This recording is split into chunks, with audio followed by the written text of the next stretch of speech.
Come here. Get off.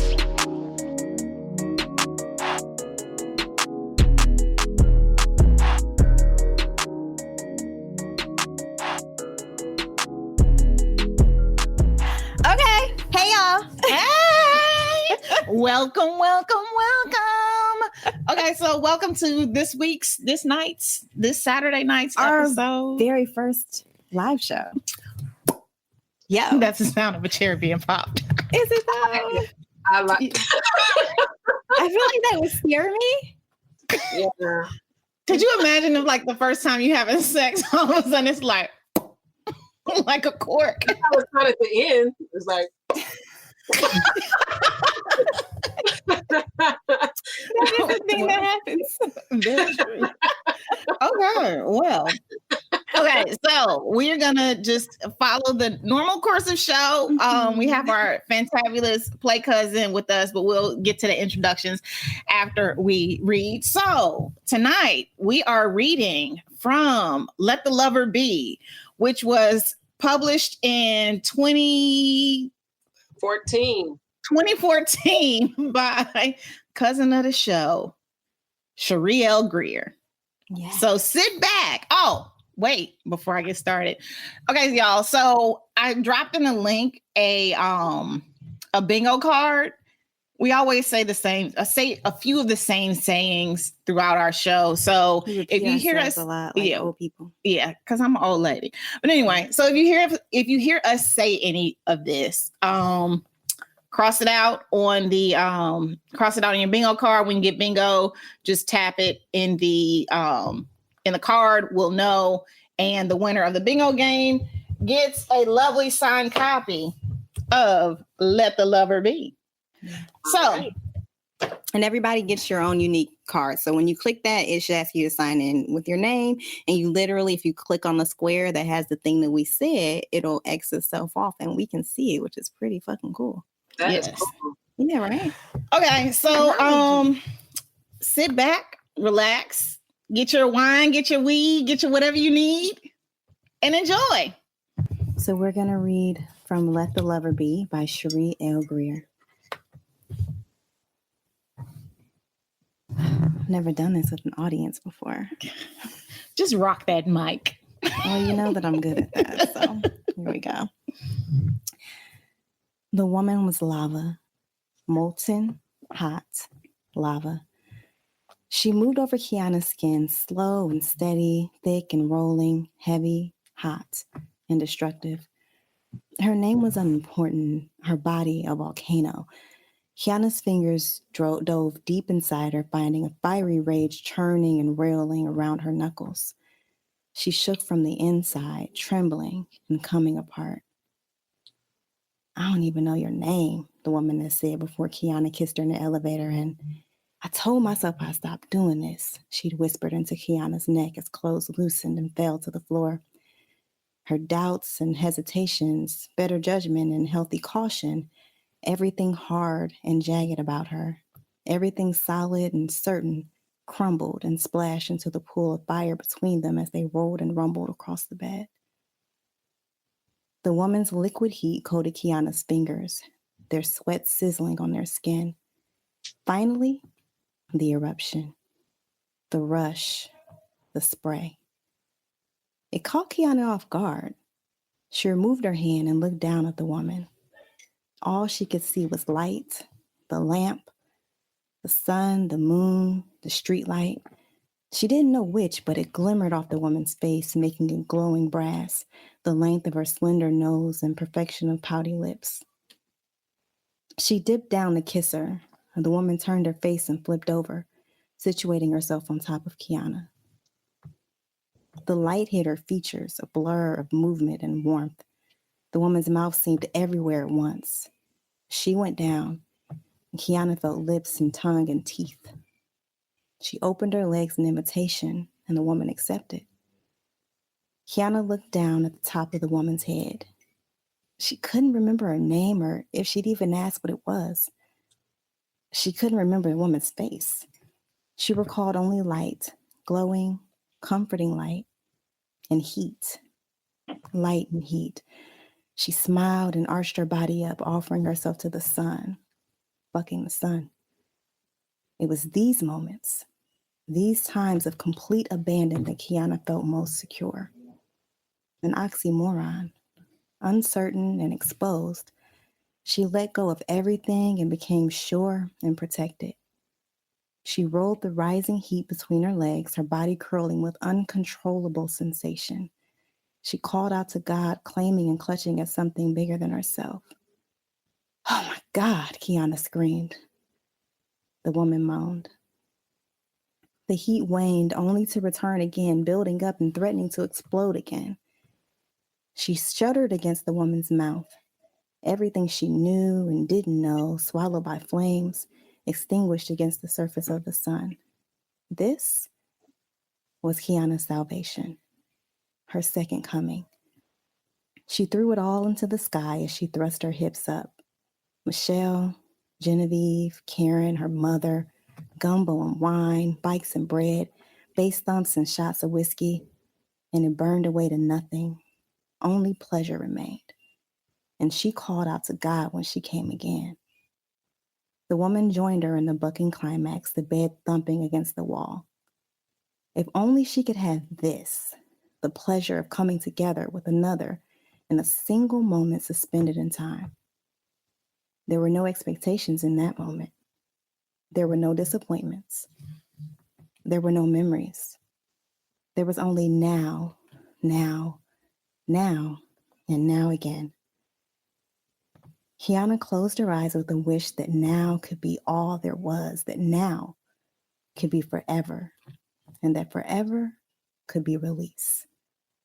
No pent-up pressure of the past, no festering fantasies for the future, just the numbing, nourishing now. She collapsed against the bed, a blur of light as the woman rose from between her thighs. Then darkness. Yay! I'm gonna pat myself on the back. The fuck? So, in the comments, they said Kenrya's voice is like a butter or a warm blanket. Someone also said it's like hot cheddar bay biscuits. That's somebody after my heart. Y'all know I love a good fucking Red Lobster biscuit. Killer's I don't voice even eat cheese, but was that's made for this shit. Okay, so she's dope. Okay, so thank you for that amazing reading. You're welcome. You I'm button on that one. Yes. But you wrote it. How you talking? Woo. But it don't sound like that when I read it. Woo! Okay. That was a good one, right? Mm-hmm. Okay. So before we jump into our discussion, yes, we want to bring in the lovely Sheree. I want y'all to know about this woman. So, oh shit. So you got that place that's hard for me to pronounce. So you're going to have to fix it when I fuck it up. All right. So. Oh yeah. Yeah. You know, my good Midwestern tongue. Mm-hmm. So Sheree is a text-based artist and educator living in Tampa, Florida.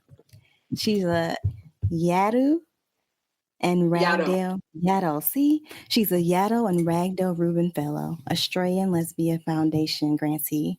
You know, Australia is close to my heart, and is the author of 2 novels, Let the Lover Be, which was a Rainbow Award finalist, and the Black Lives Matter inspired A Return to Arms.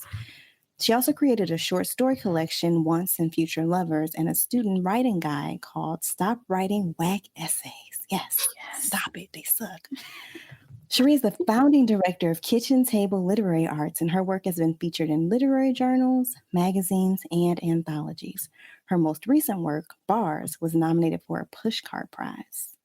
Y'all, please welcome Sheree to the show. Yay. Oh, shit. Did you just spill something, bitch?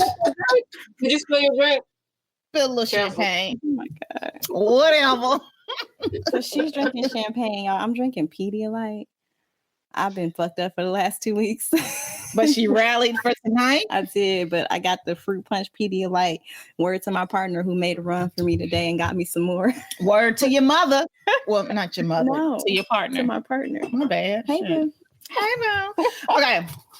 So, we read this book and like instantly fell in love because not only is it a beautiful book, but it's realistic. Yeah. They don't just walk off in a sunset holding hands and just like, ding, ding, ding. Like it's some for real shit. Like shit happens and we don't have to deal with it. Mm-hmm.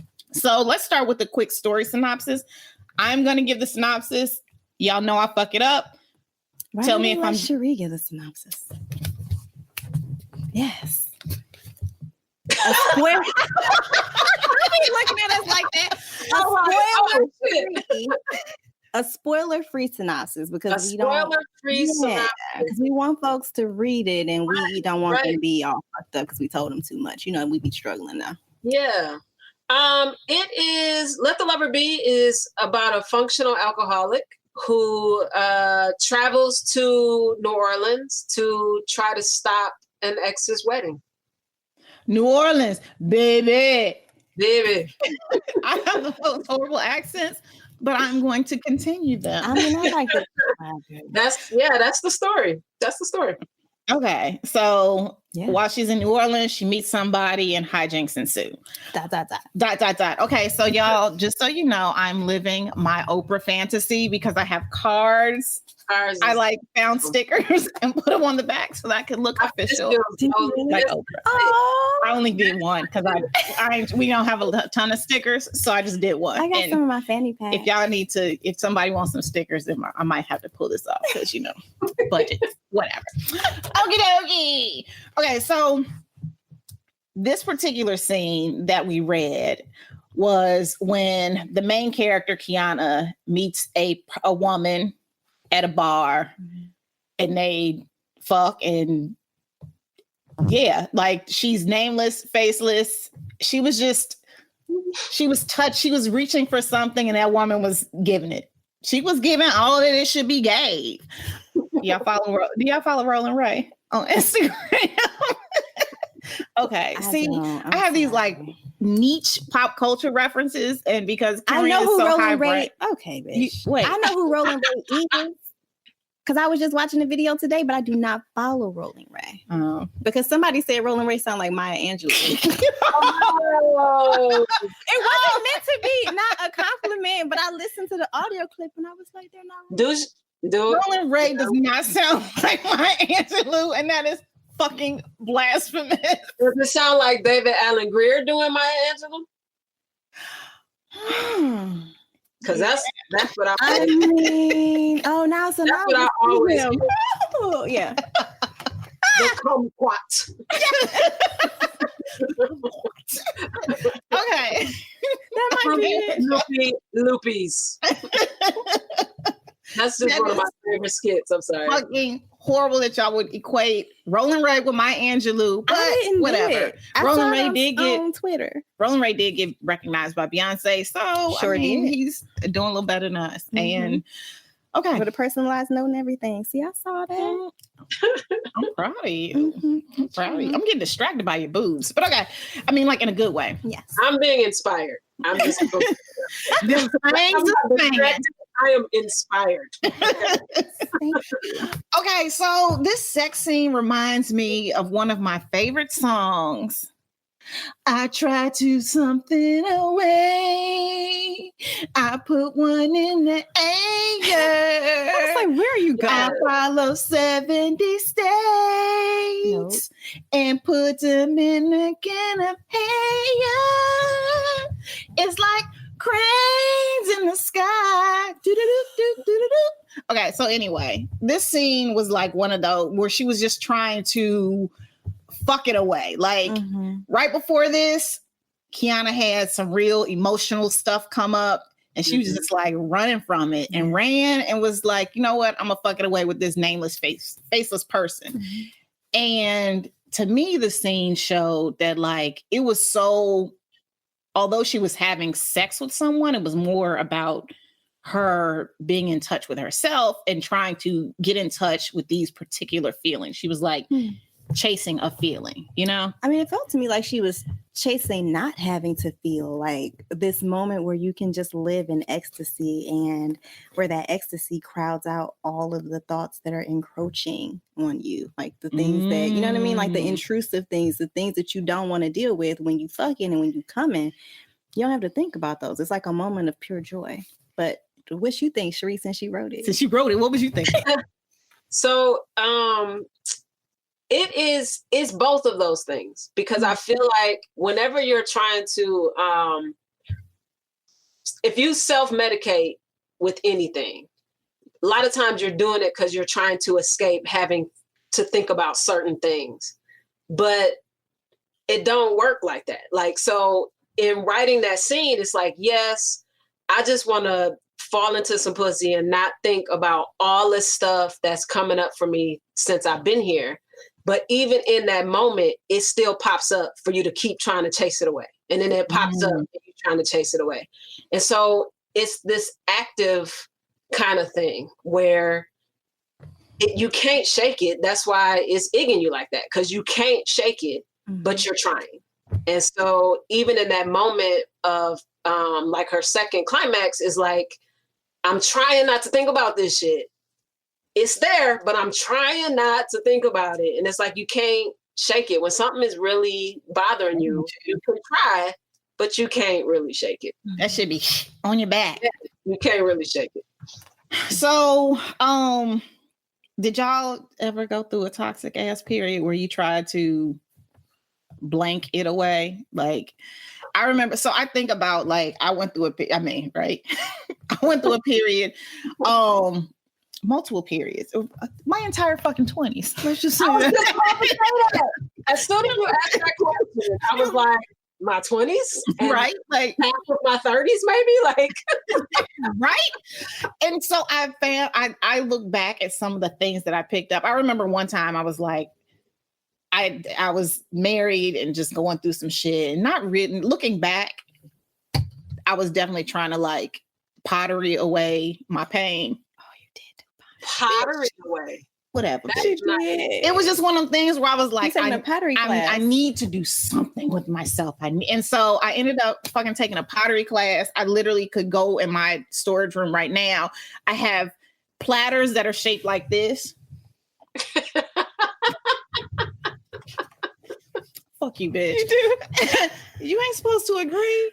It's true. Anyway. So I tried potterying away my, but I mean, there were also destructive behaviors, drinking too much, fucking, all of that. Like, so, and looking back, it was just me trying to run from issues that I thought I had resolved, but not really. I just kind of brushed them away, pushed them down a little bit more. So what about you? I mean, I think I've always tried to write through a lot of what I was feeling. So like I'm an avid journaler, so I'm always trying to write through what I'm feeling, what I'm thinking, what I'm confused by, what I'm hurt by. But even in the writing, like, and it's interesting because I was just listening to Kiese Layman on NPR the other day. He's one of my favorite contemporary writers, and he was talking about how like writing a book is not therapy. So it's like writing in my journal is not therapy. So you can't write it away. But other than writing, it was primarily sex and drinking. Like that was how I dealt with everything. It was that was the answer. Because you could go in the moments and try, like Kiana tries in that scene, you could try to forget what's going on. And in some ways it works, you know what I'm saying? So I kept it going for a while in that moment. That's that concept of now. Like in this moment, fuck all that shit. Like in the moment, I'm having drinks, I'm having fun, I'm, meeting people, I'm laughing, I'm being flirty, I'm, doing all the things that I wish I could do all the time, but not really. Cause then you wake up the next morning like, Mm-hmm. Yes, that part. You got anything to? So, I mean, I think the answer is yes, but not in a fun way. Yeah. Like for me, I mean, it's never in a fun way when you think. I mean, but like not in the even- moment, not it's even, fun. Nope, not Oh, even wow. in the moment. Okay. I was prepared to say no, but when I think about it, I think that what I did was bury myself in relationships. Like people used to call me a serial monogamous, and I used to call myself that too. But I think what it really was that I was afraid to be alone. And so I would find myself very quickly moving into these relationships with niggas that wasn't shit. But because I didn't want to be by myself, I was willing to settle for being with someone who, quite frankly, did not deserve my company.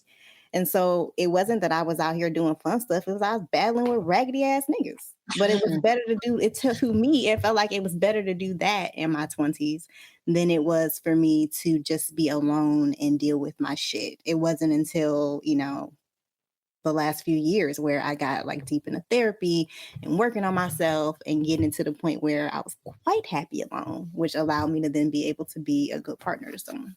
I feel like too, like that's part of, and I think it's not by accident that we mention this particular time in our lives either, like our 20s, because it's almost like I feel like you don't necessarily recognize that you might have some like deeper issues. Because if you look around you, everybody's toxic as fuck. And everybody's sleeping around or getting into relationships. And, let's talk shit about, who you dating and, fuck that. And I'm with somebody else now. Like you feel like that's what you're supposed to be doing at the time. And so you don't even know till you start thinking like, am I really having fun? Am I really getting through this? Like, am I really enjoying my life? Am I waking up in the mornings with more regret than I'm copping to? You know what I'm saying? And so, but that's so hard to see when you in it. So when you in your 20s, like you feel like that, well, that's what you're supposed to be doing. And it's like, some of us got some real fucking problems, and that's not what we're supposed to be doing. We normalize toxic behavior, right? Like we've made that what we do. That is supposed to be age appropriate, as opposed to actually sitting with yourself and figuring out your shit. Yeah. That's old people shit. Right. That's lame. That's foul. Right. But I will say it is great once you figure out your shit and then can be back on that bullshit, which is absolutely, because then you have healthy boundaries around the bullshit. That part. Ooh. That's why I keep you around. Okay. So just one of the general things about this book is that Kiana wanted that old thing back. She got a call. She sure did. Saying that her ex is getting married. And she was like, you know what? Fuck it, I'm going to stop it. So she jumped on a plane, went to New Orleans. Oh, wait, you know what? Before I even get there, I don't know if we asked you this. Are you from Chicago? Did you live in Chicago? What's your connection with Chicago? I lived there for graduate school. Okay, because when you wrote about, so the main character, Kiana, is from Chicago, and you wrote about Chicago, and it felt very intimate, like you knew, like you lived it and felt it. I love the way you wrote about Chicago. You could tell that you had like a real, like you had the hawk on your back for a while. Oh yeah, it was there. Yeah, so I'm originally from Milwaukee, and Chicago is right down the street. Okay. And so just have visited Chicago often, but then I moved there for graduate school. And I feel like when I moved to Chicago, I started trying to figure out who I actually was. Like I had left a career in IT and to become a writer. And I came out while I was in Chicago. I was like getting off work one day, and one of my coworkers who's a lesbian was like, I'm going to this party. You want to go? You're gay, right? And I was like, uh-huh. I didn't even think about it. You're like, I had an inkling because I had been dabbling. And so I was like, dipping your toe in the lady pond. So I went, but then so you had admitted it to yourself Or Yeah. not at that point, but not to anybody else. Not at that point. But once I got invited to that party, and because like I said, I had been dabbling. I thought, you know how like people, oh, you can, you're just a freak or whatever. But it turned out It's like, no, I'm commit to this. I like this. I want more of this. And so Chicago was really formative for me in that way. And I don't know that I've ever said this publicly. So I'm going to say it on y'all show, and I'm going to say it live. So and it's not really a spoiler, because y'all already know she be getting fucked up. Kiana gets fucked up. So in the opening scene of the book, she rides the L train back and forth because she's too drunk to like realize where the fuck she is. And that like 100% happened to me. Like that was a real ass story. Like and it was wild that that's what I opened the book with, because I found the paper.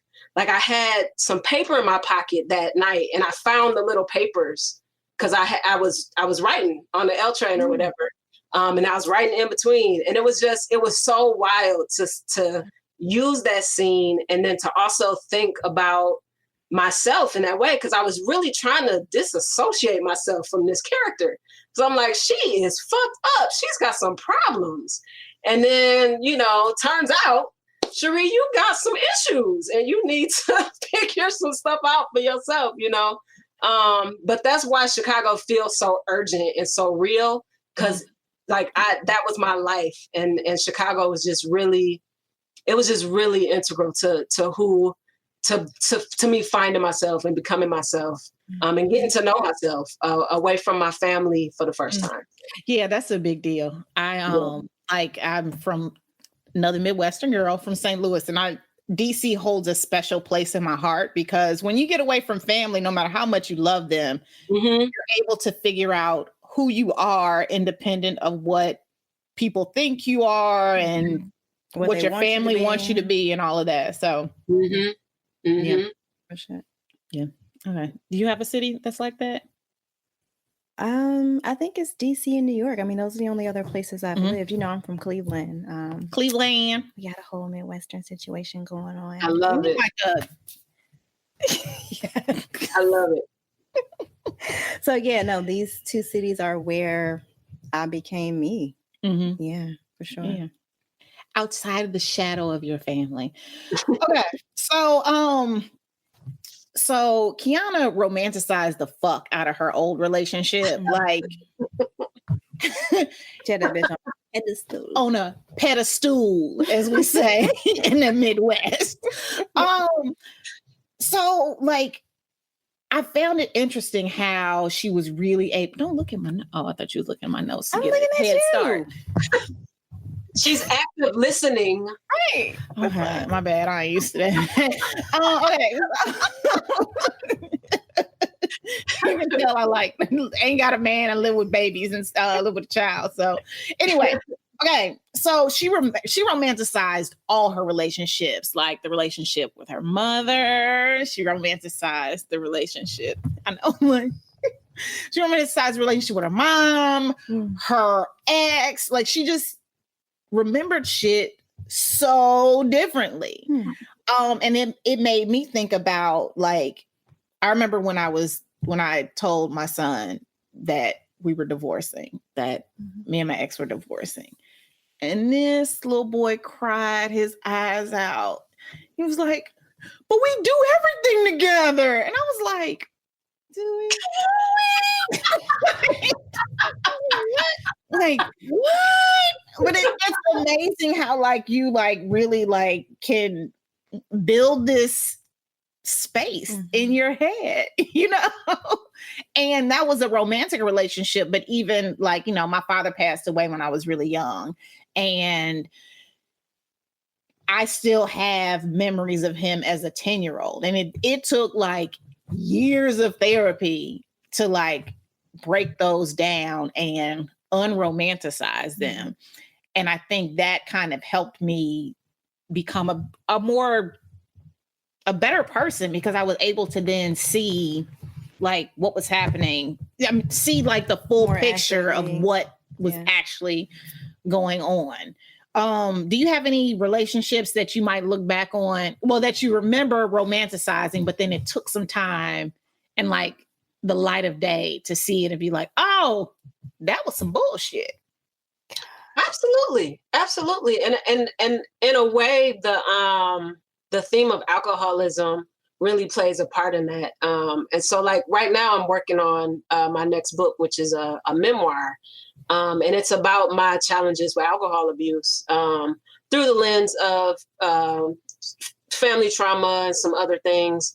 But ultimately, it's about me reckoning with memory, because if you abuse alcohol, you black out. And so the whole essence of blackouts is lost time, is lost memories. And you get into this space where if you can't fully discern when you're of clear mind and when you're been drinking, like everything is jumbled in your mind when you don't have a particular type of clarity. And so it's like all of those things are always at play with substance abuse, where it's like I remember things, but is this a drunk memory? So it is like built up to be one thing instead of another, or I have this memory and I don't quite know how to place it, or like this is what I thought about things then versus this is what I think about things now. And it's such rugged terrain trying to find your way through it. And so I feel like I romanticized a lot of things. I romanticized particularly relationships with parents, with siblings, with friends, where it's like I remember them being this way, like, oh, these times were just amazing and everything was great. And turns out not so much. But then that happens on the other side too, where you remember things being just so terrible. And it's like, oh, this was the worst thing that could have happened. This person did me so wrong. And then you think back on it and it was like, it didn't even happen like that. Not really. And so I feel like just that concept of romanticizing and then also painting things worse than they actually are. Mm-hmm. I feel almost too, like even substance abuse aside, like memory is just tricky as fuck. You know what I'm saying? It's all contextual. Yeah. Trauma on top of that, it changes. Yeah, it changes the whole thing. It's like a funhouse mirror or something when you're looking at yourself and other people. It's everything feels distorted and you got to try to find your way through it, I guess. Yeah. But I was definitely one for romanticizing romantic relationships. I was definitely one for doing that. Yeah. So because you romanticize relationships, did you ever double back to an ex out of like... That was the most exhausted. You gotta get off camera. Oh my goodness. That was a it came out the depths of my skin. that was her great granny. Be like, yeah. That was a deep one. No, I don't. It's funny. I was just talking to my niece. We were talking about our birth charts, and so I'm a Virgo sun sign, but I'm a Sagittarius moon, and I saw this theme. Wait, so you're like this, but like yeah, at the same time. Okay, all right. I needed to find out my whole chart because I would look at Virgo stuff and I'd be like, yeah, that's me. But then a lot of it wasn't. I'm like, what about all this other shit that I can't? That on the Virgo like, sit down somewhere. What are you doing? And so, what's funny? I saw this meme the other day on Instagram, and it was a person kneeling in front of a tombstone, doing like this. You're like, hit me. And the bottom said, "Sagittarius be like," and I was like, oh shit! For real. I don't revisit exes. That we don't do that.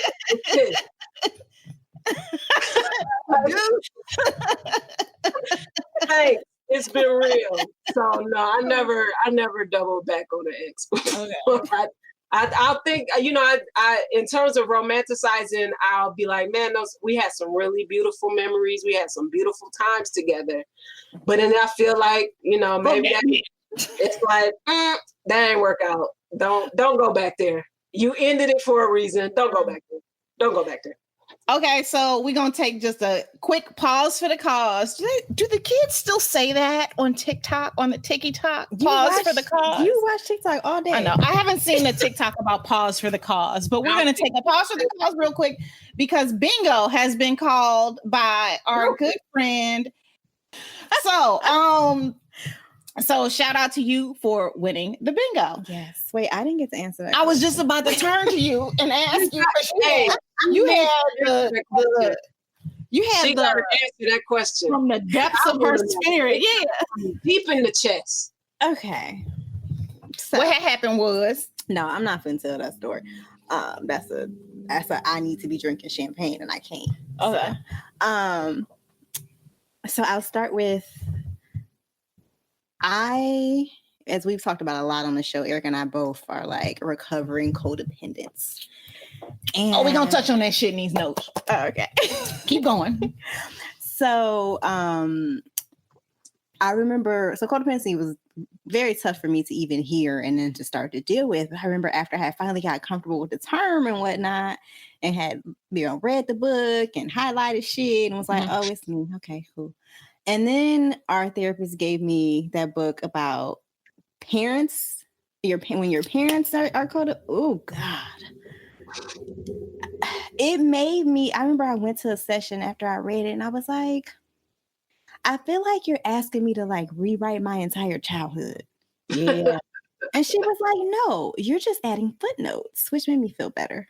But she was like, no, you're adding context to what went on. You're not wiping it out. It's not saying that the things that you felt were not real. It is just helping you to better put them into context, which was helpful to hear. So important. But it was a really difficult moment when I realized that a lot of the ways that I had romanticized my relationship with my father in the absence of a relationship with my mother were just not realistic and were not an accurate reflection of the very fraught childhood that I had. It was not easy.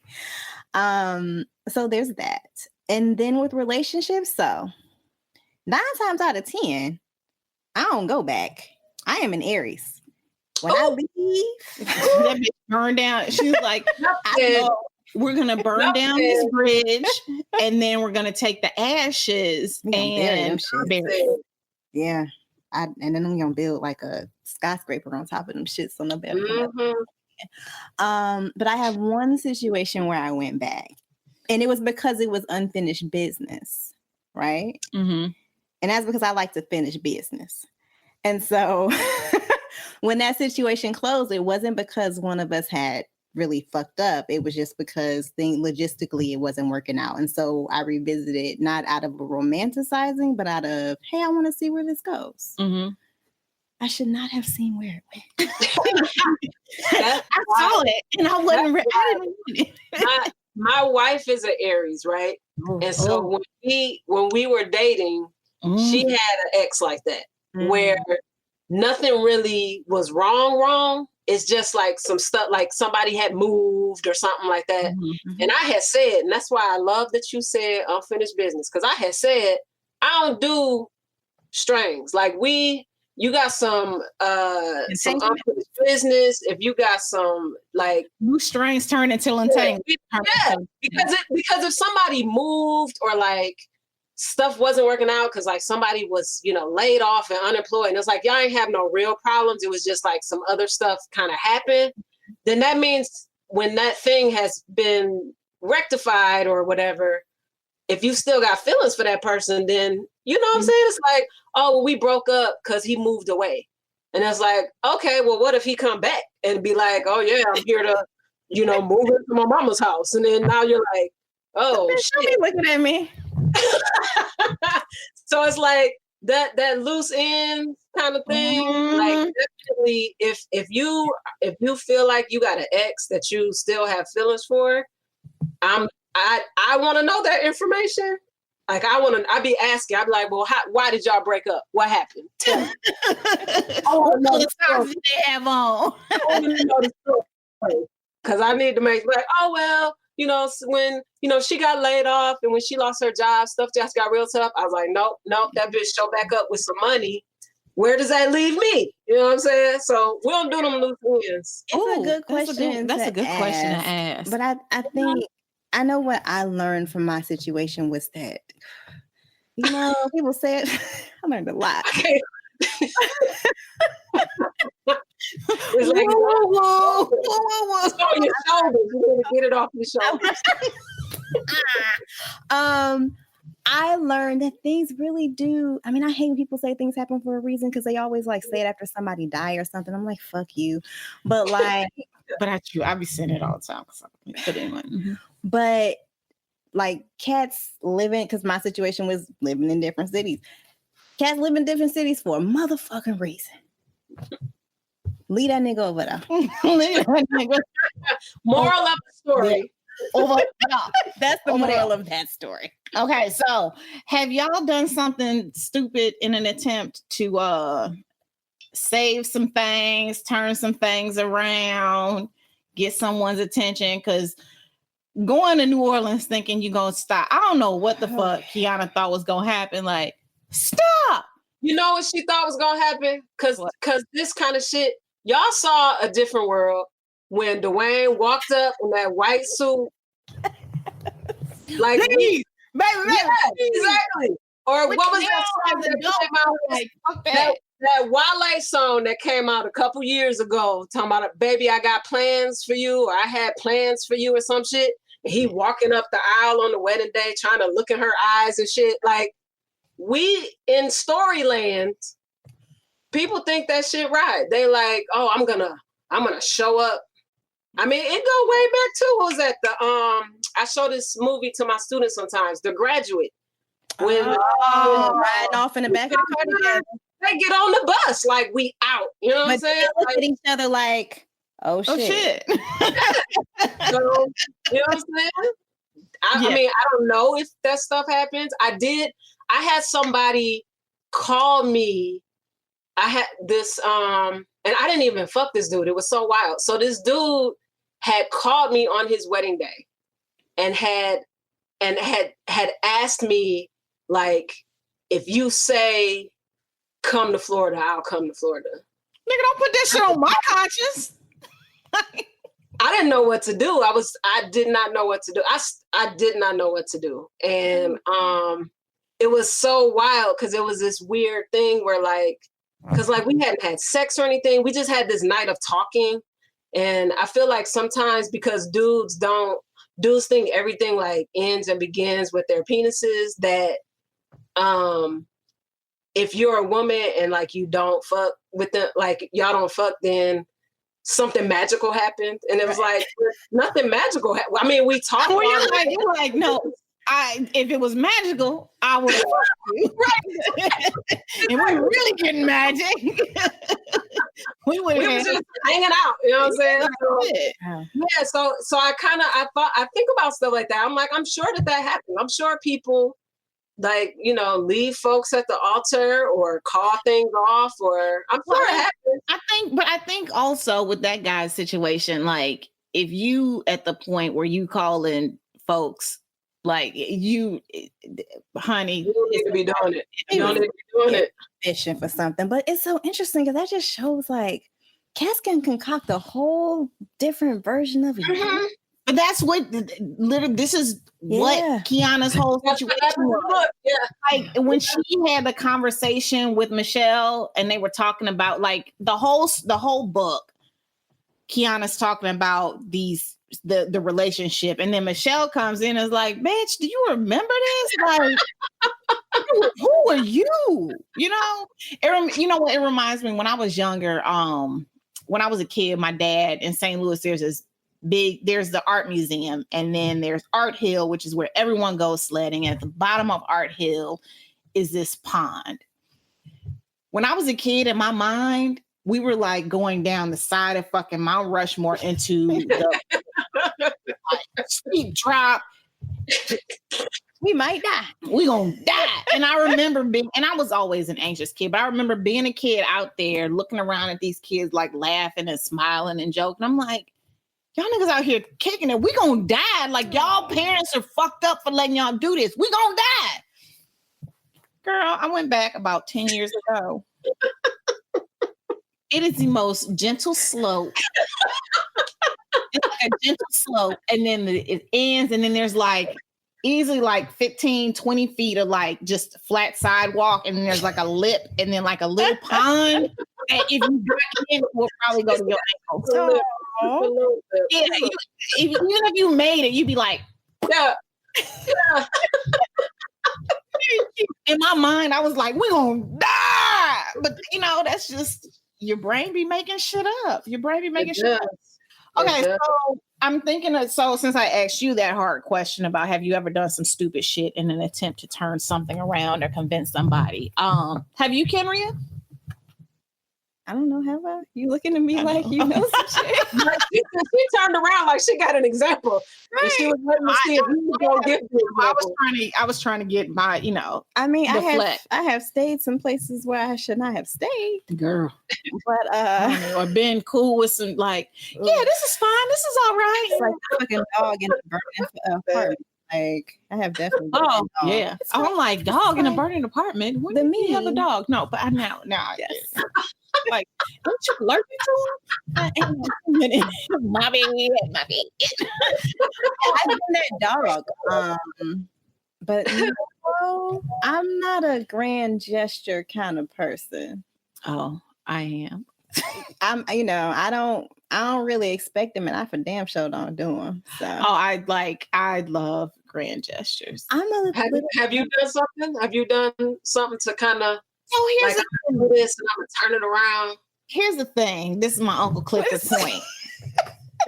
Watching P-Valley. So here's the thing. No, I haven't done any. I can't think of any grand gestures, and I say that because at the end of the day, a bitch got pride. Like. Too much pride. And so you ain't gonna curry me. You ain't gonna have me out there looking stupid. I don't want nobody saying word to DC. Damn, Erica did X, Y, and Z. So like, and that is detrimental because it takes a lot for me to like put my pride aside to be in a relationship. But I definitely would like expect a grand gesture and be like, well, where's the fucking hot air balloon? And be like, bitch. You ain't even answer the fucking phone. Like, so simple. I like a good pie. Me too. I don't take that much for me. I like that too, but I'm a simple bitch. It's fine. I'm a bird. I'm a bird. So I like some nice shit too. I like some nice shit too. Okay. So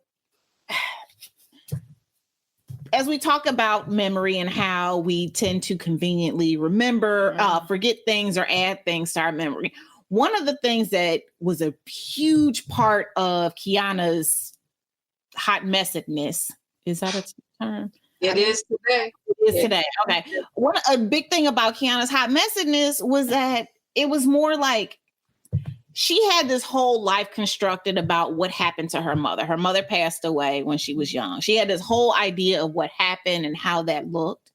And she found out as an adult, like, nah, bitch, like it was a whole different situation. And part of it was because her codependent sister, God, we love Karen.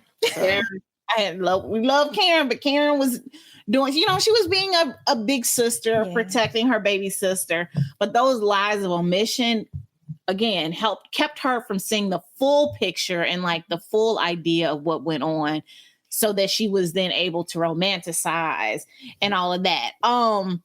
And my granny was big in saying, look, if you leaving shit out, you still lying. I don't think she said shit. She didn't say shit. Are you sure? Okay.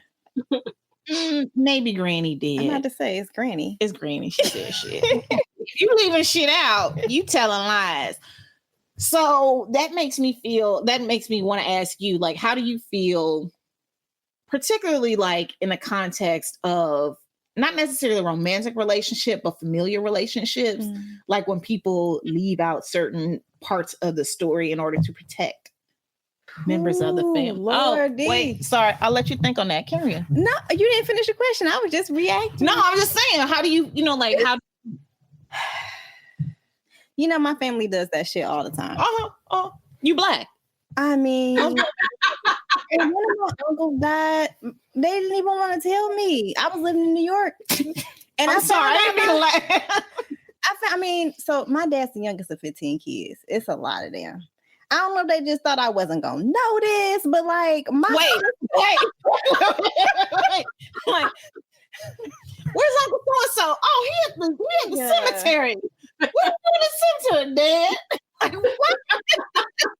Like somebody accidentally told me, and I had to call and be like, "The fuck?" And they were like, "I mean, you got a lot on your plate. You in New York." I'm like, "The fuck?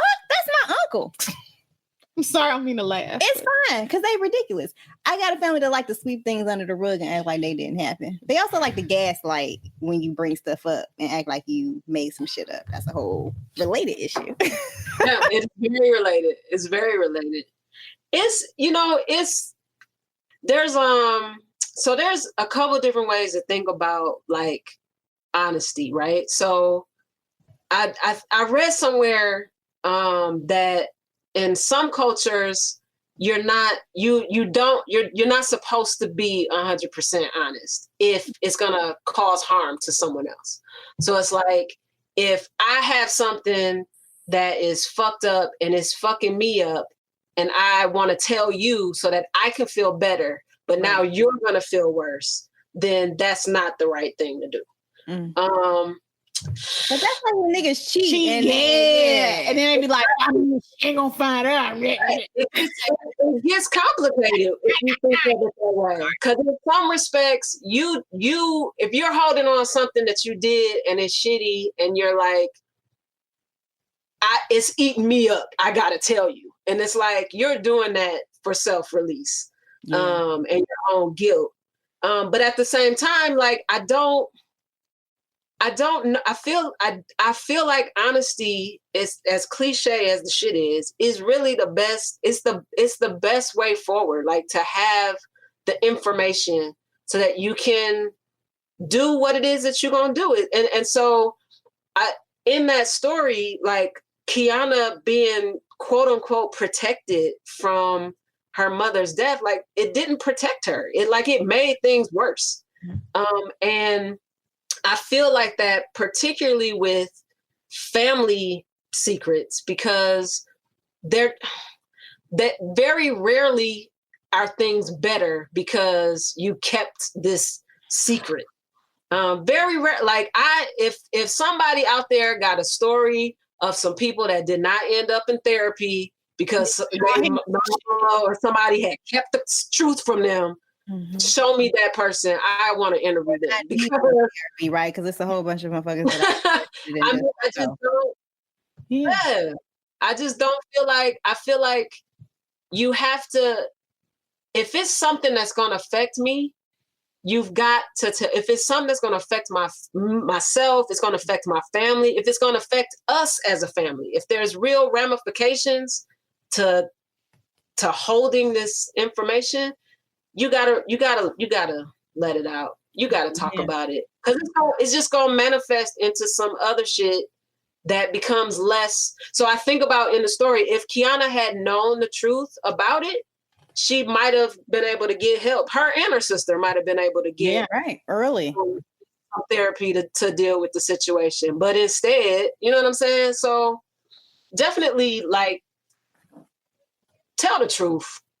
Especially like when you were mentioning, Erica, like talking to your child about the divorce or whatever. It's like, tell the truth. Like, and even with kids know what the fuck is going on. Don't think you protecting them, or come on. And that was one of the things that his therapist said to us. She was like, you know what, when you, like, he's seeing that things are changing, you need to say something, because if you don't say something to him, then it teaches him not to trust his instinct or not to trust what he sees. And so then he gonna be with a bitch or he gonna be with somebody that's like, my bad, I didn't mean to do that. You know, or like, worse, he's gonna gaslight himself. Oh yeah, I'm sorry. I went to somebody sucking some dick, but my bad. Okay, but yeah, sorry.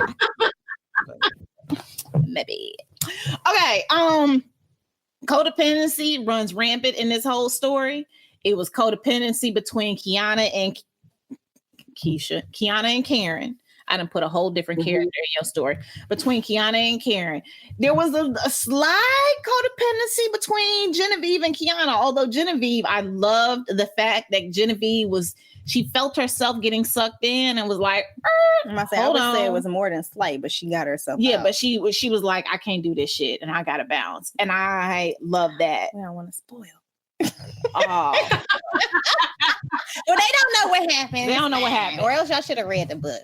And still, please read the book. It's called Let the Lover Be. Okay, so but it's grown, but their codependent relationship grew out of something. And I think that I really liked, I mean, it's normal to see the codependency between partners or in relationships, but I think we fail to examine and point out codependency between siblings because that shit is tough and unaddressed. I think about like with my family, it's 5 of us and we all baby my baby brother. I mean, the nigga's 30 something and I still call him my baby brother. I'm like, my baby brother come and this grown ass man with a beard. They're like, we're the baby, you know?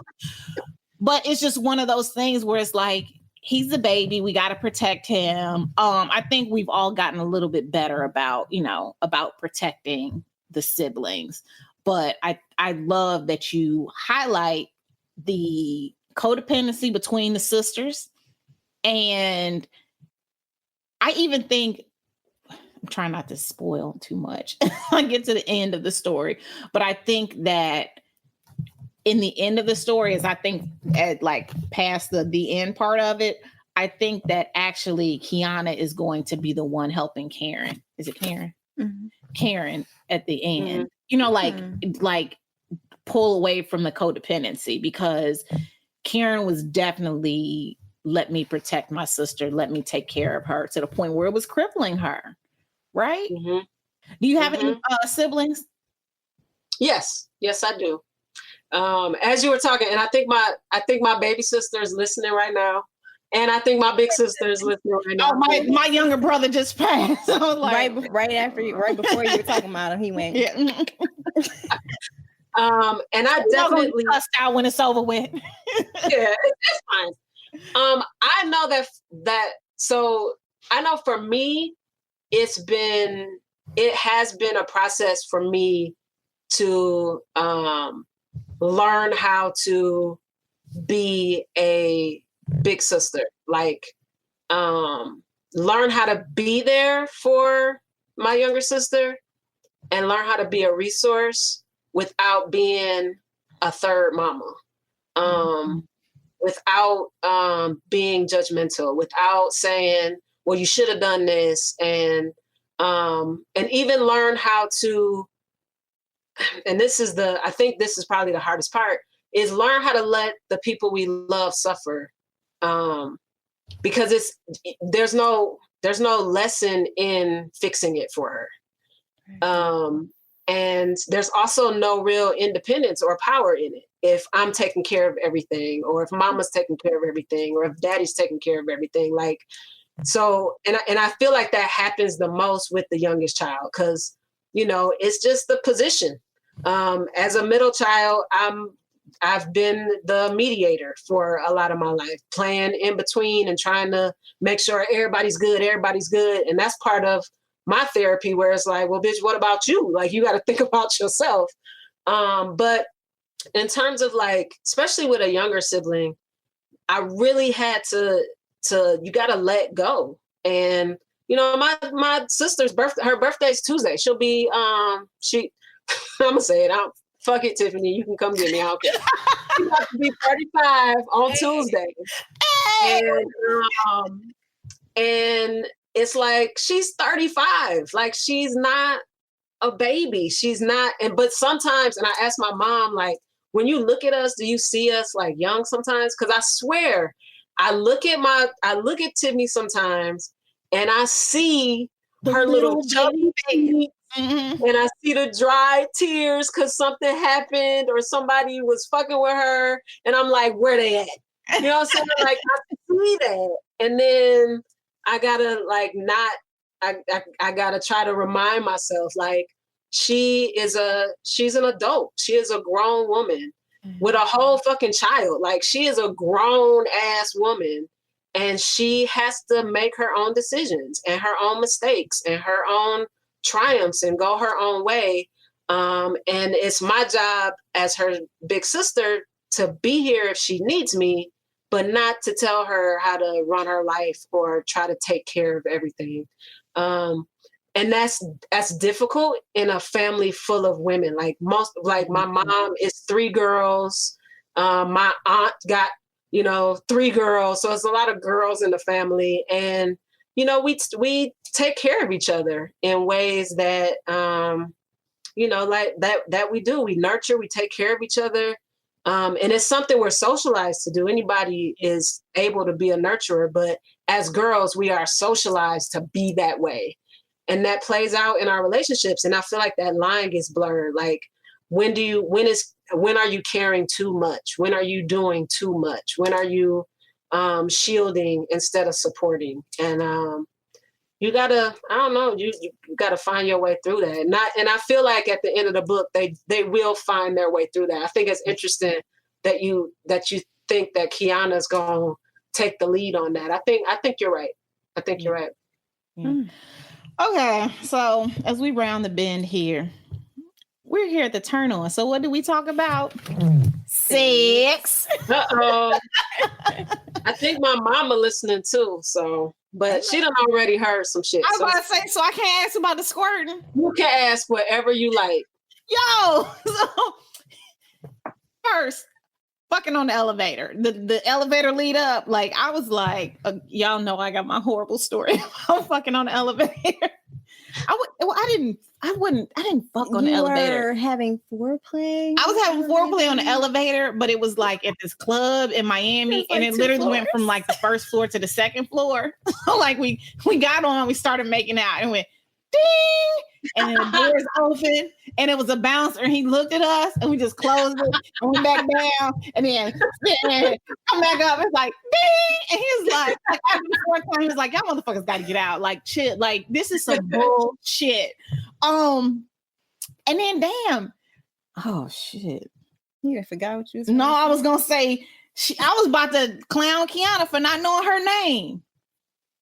It be like that sometimes. You don't remember that nigga you was in the elevator with. I could see him and be like, "Hello, sir. Listen, and how are you?" I'll be like, I'm trying to remember the name of the I was in the car with when you were in the elevator. It's okay not to remember people's names like that. Look, especially if you are a sexually liberated individual. Yeah, as long as we safe and we when you think through, like I don't do like body counts and stuff because as long as you are shit, like I really don't give a fuck. But like if you try to think through, it's some spotty people, and you'd be like, who was that?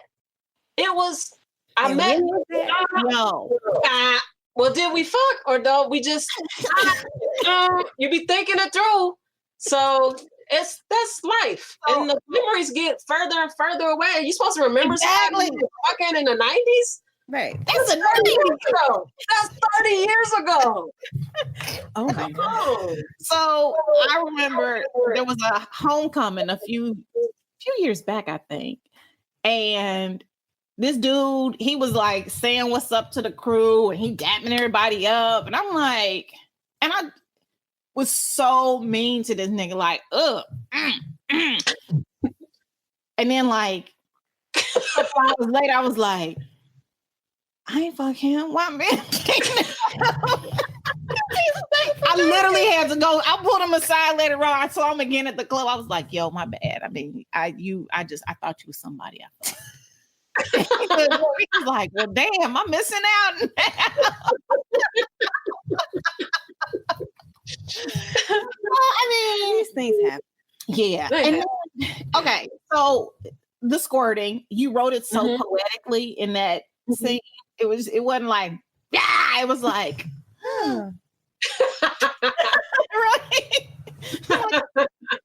It's a shower. It was a mist. It was a mist. Shower of love.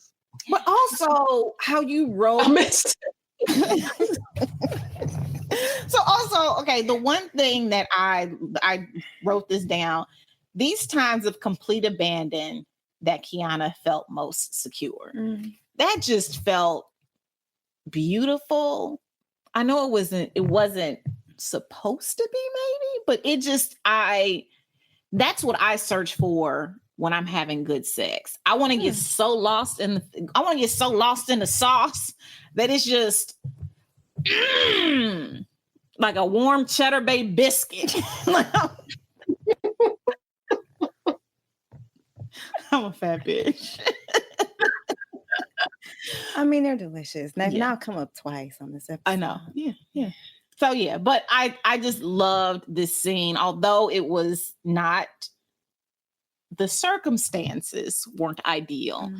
The sex in and of itself was written beautifully, and we always say this, how part of the reason on this show why we want to highlight the sex scenes are because this is a part of who we are. We don't want like the Hallmark movie, wake up and it's like, no, we want all of it. Like there. Whitley going doing her makeup before Dwayne get up and whatnot. Yes. Yeah. Yeah. I remember Mrs. Maisel did that. That's too late. I just be wanting to see Black people. Yeah, no. Okay.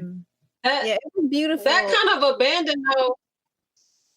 What were you gonna say? I was gonna say that kind of that abandon, that like that freedom. I feel like that's like essential to good sex. Is like, yes, if you, like you gotta let yourself go. You can't be in your head. Like I mean, I don't know the unnamed woman situation, but I do know that like even like how you respond sexually has to do with like your comfort, and you're willing to just like be like, you got to be comfortable in your body, be comfortable with the sounds you're making, the feelings you're feeling, everything. And that's when sex is at its best to me, when you can really just let go and be in that moment. And it's not related to how much you love a person, because that's, I mean, it can be, but it also doesn't have to do with that either. It can also be in this particular moment with this particular person at this particular time and space. I'm about to just let it all go. Yeah. And I feel like that's independent of whether or not you're, googly eyes at the person or not. Like you can, because you could choose that for yourself, irrespective of the person, and just be like, this is the way that I have sex. When I have sex, I just be free. So, you know what I'm saying? So it's like in that moment, the sex had to be good, because that's what it was about. It was about just letting go. We don't even know each other's names, but it's about to be lit. Like we about to get it in. Like a titty. Sorry. Yeah. And I think in the anonymous nature of it, especially because Kiana is always so much in her head and has constructed all these stories about what her relationship means, her old relationship, that she's trying to get that old thing back. The fact that it is anonymous helps her to stay out of her head, right? It allows her to be able to go to that place where she's not thinking about what this person thinks about her. She's not even thinking about her name. She just sees light. Yeah. Like, there's beauty in that. That's beautiful. So, I So I used to hate morning sex because I have this thing about like, okay, so yeah, I breath. Cause honey, I wear a retainer at night. I brush, but it's bad. I used to hate morning sex, but baby, You came over to the side. girl, that thing be marinating overnight like a little. It's like a. What did I say? It's like a baked potato when you wrap it in aluminum foil. And then you cut it open, and it see me like, wait. Sheree. We didn't lost Sheree. And be like, you cut the foil and be like, it was the gesture for me. It was the baked potato when she went like this, like a baked potato. girl. And now I'm like, that morning sex, but it has to be good enough for me to get out of my head and get past the fact that my breath and all of that. So anyway, yeah, I'm sorry. I've been converted to morning sex. I'm glad who have served you. Because that thing be baking like a potato overnight. What's that? Y'all remember that that Martin stand up? He said the pussy marinates at night. Yeah. And then he said you wake up and you be all crusty and your voice, he said your voice soundless, everybody's voice soundless. Yeah, good morning to you. What do you feel like doing this morning? I don't know. What do you feel like doing this morning? I'm gonna have to watch that all over again. Yeah. But yeah, That's one of my favorite jokes. My wife is like that, man. What you feel like doing this morning? yeah. You know, I'm here to please, whatever you need.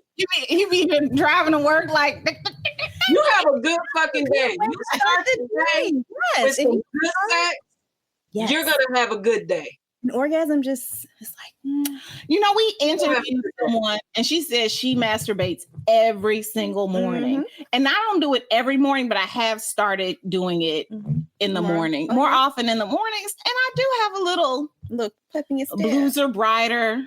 The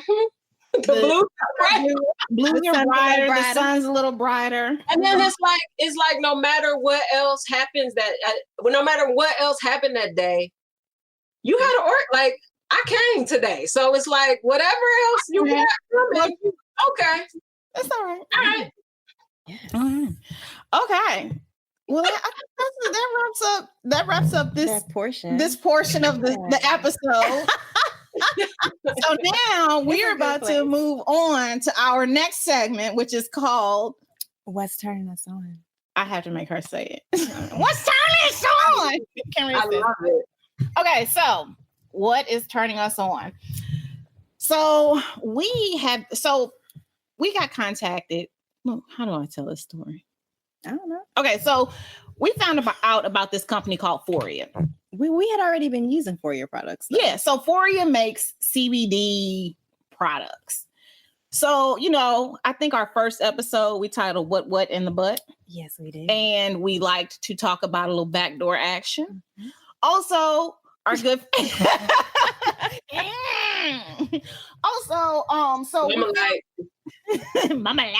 So we found Foria makes these really cool suppositories. They are CBD suppositories. And yeah. And so they are delightful. They are delightful. We're going to talk about it. You can use them for so I use them for a couple of different purposes. Okay, yes. So you can use them for you got notes. So Foria, one of the ways that they now have their kind of product line organized is they have like relief, they have healing, and they have like intimacy are like the different lines. But I use the suppositories for both. So one, I use them. I have dysmenorrhea, which I think I've talked about a few times on this show. And so I only have my cycle a few times a year. I use pills to skip it because my cramps are debilitating. Like I use a TENS machine. I take a whole bunch of meds at the same time. And I use these suppositories insert them into your vagina. It helps to kind of loosen up all your muscles so that the contracting of your uterus is not quite as painful. I start my day with these before I even get out of bed. I lay there for 15 minutes, let them get up in there, and it helps to bring my pain level down before I start my day. But the other way that I use these. Okay, keep talking. I'm gonna put the music behind. Are you gonna do more gestures? She probably will. In the butt. Oh my God. What? In the butt. Here you go. What? In the butt. Come on, you gotta talk over it. So they're really great for anal. You put them in the refrigerator first so that they are a little less malleable, and you just pop them up in there. Let it marinate for a little bit, and it just kind of loosens everything up. Yes. And so because we got 2 sphincters in there, it helps to loosen because the first one is fine. The second one was like, baby. That's the one. That's the one. That's the one. And if you are having sex with, a strap that is on the larger side or whatever you implementing, because we had a whole conversation about stunt dicks versus when there's weenuses, stunt dicks, and then big dicks. Yes, but there's also straps of various sizes. There's things around your home that you can use. Like we were talking about pervertables and the pre-show and the VIP room. There are things that you just explain real quick what pervertables are. That's my favorite word today. Like that's the best word I heard today.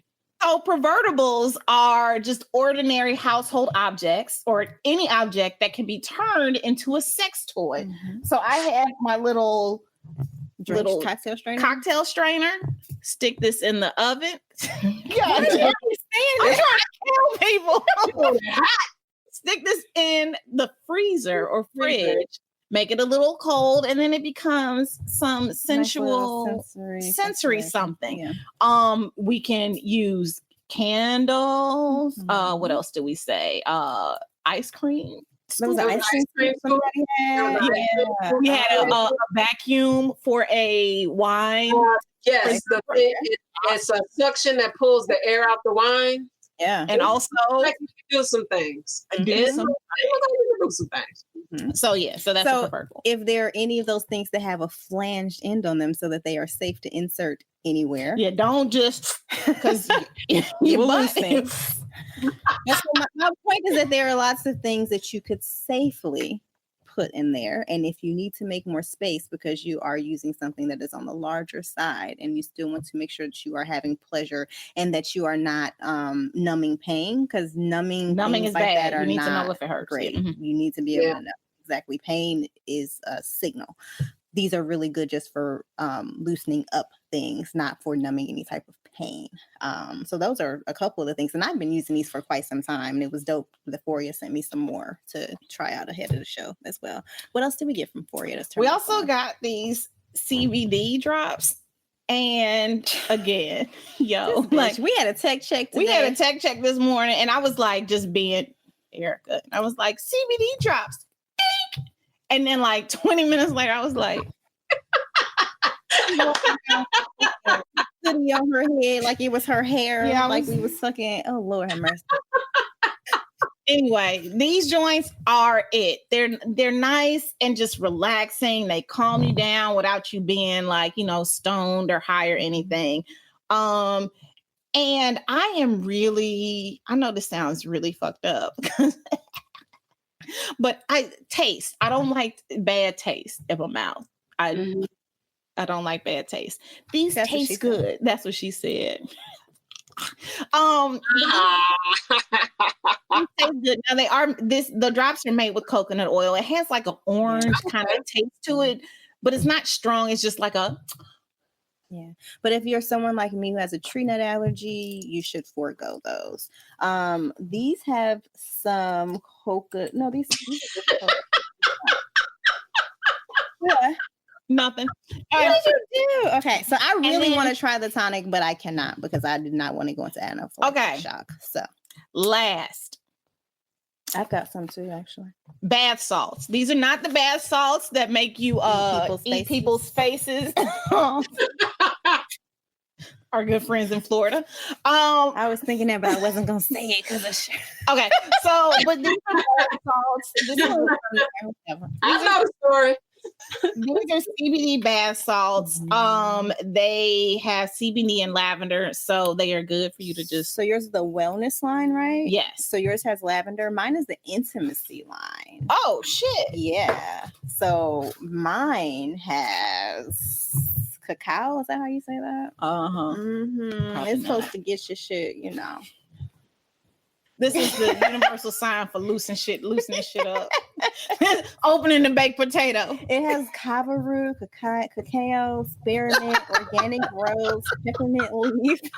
It's got rose petals. I can see, so it's got this peppermint. I haven't had a chance to use this yet because, like I said, I've been sick and not able to do things like that are luxurious, like fast.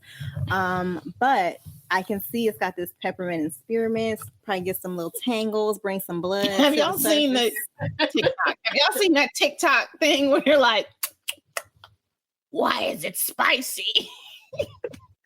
I do not know. I feel like your booty hole gonna do that.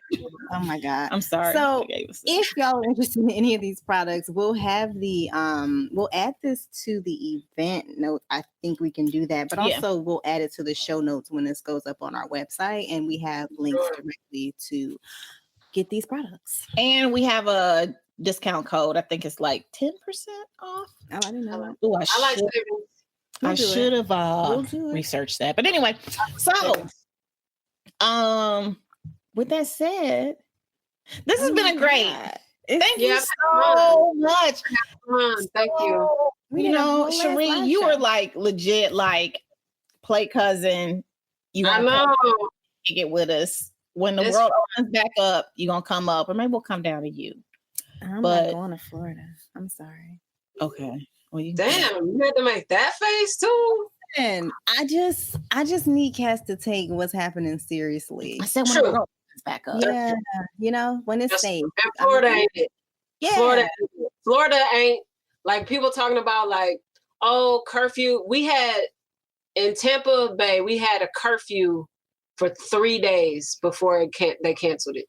Damn. Like they put the curfew in effect. Our mayor did, and then the city council like threatened the mayor with a lawsuit and shit. And then it was like, okay, just playing. And so then about like stuff being closed, like shit is not closed. It ain't been closed. There were like limited hours for a minute, and like there were caps on numbers of people, but people in their establishments have to enforce it, and they were not. So Florida has not been shut down in any real way. And that is one of the reasons it is a hot fucking mess, COVID wise down here. Yeah. Which is why we living their life. It's regular. Okay. And that makes me sad. Well, in 2023, when life opens back up, it's not over.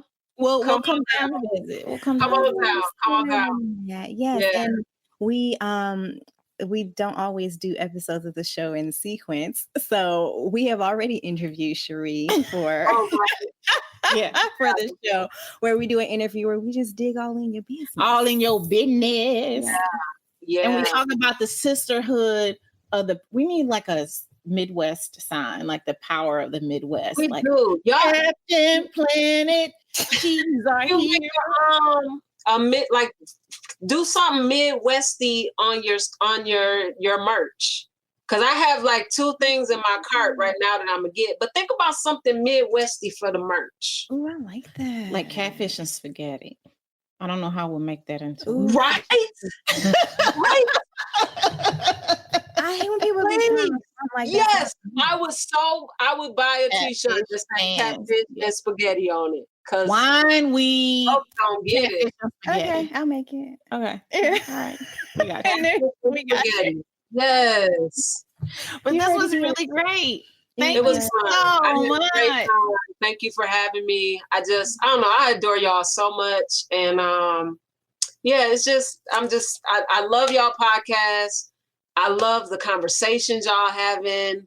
It's fun. Like when I listen, I'm laughing out loud. thinking about my life. I'm thinking of, I'm telling my wife, like, oh my God, you got to hear this part. Like, I love the podcast so much. So it's like being on it too feels kind of fangirly. She's gonna be bad. We're gonna be like, so what you doing tonight? Hop on real quick. So it was like anything y'all were asking, I was gonna be like, yeah, I was gonna make it work. Like whatever y'all said, I was gonna make it work. So yeah, so thank you so much for having me. I had a good time. I love talking with y'all, and so thank you so much. Hey, so wait, before you go, tell people where they can find you. You can find me on Facebook, Instagram, Twitter. I signed up for Twitch just because I was watching these DJs once, so it's on there. But I signed up this morning for Twitch to watch DJ Vader. But I signed up, yes. So I'm following. But like last week, there was a 24-hour. It was the day of the election. It was like a 24-hour DJ thing, and it was all women DJs, and it was Monica Ray Simpson. It was for artists for Black women's reproductive health. I wish I can't think of the name. I'm gonna find a name and I'm gonna share it with y'all. Please do. So she's doing amazing work. So it was her name is Monica Ray. She did she just had like 6 women DJs that was like fucking it up. It got me through the day. It was so great. And so I signed up for a Twitter. All that to say, all of my shit is Sheree L. Greer on everything. So Twitter, Instagram, Twitch, Facebook. My website is ShereeLGreer.com. Just keep it simple. So yes, and that's ShereelGreer. Yep, that's it. Yes, so make sure y'all go and follow our cousin. Pick up a copy of Let the Lover Be. Show the people the book. Yes, both of them. And so and we'll have links for those in the show notes as well, and they're in our bookshop. And please buy from your local bookseller, Black booksellers. Yeah. And that wraps up our very first live show. Yay! How was it? Y'all like it live? It's live. That shit was fun. Mm-hmm. Yeah. We do this more often. Do some more. Yeah. Thank you to everyone who took time on their Saturday to spend it with us. It was great. Until next time, we are Kenrya and Erica. 2 hoes making it clap.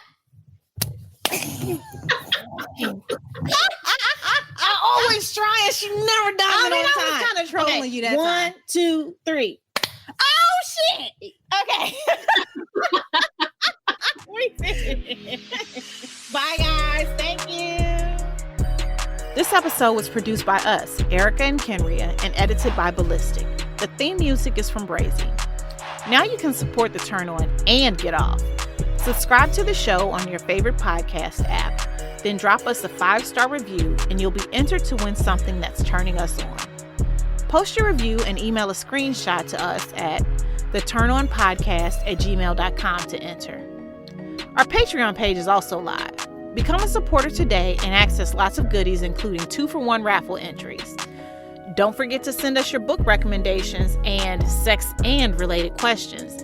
And follow us on Twitter at The Turn On Pod and Instagram at The Turn On Podcast. You can find links to books, merch, transcripts, guest info, and other fun stuff at theturnonpodcast.com. Thanks for listening, and we'll see you soon. Holla!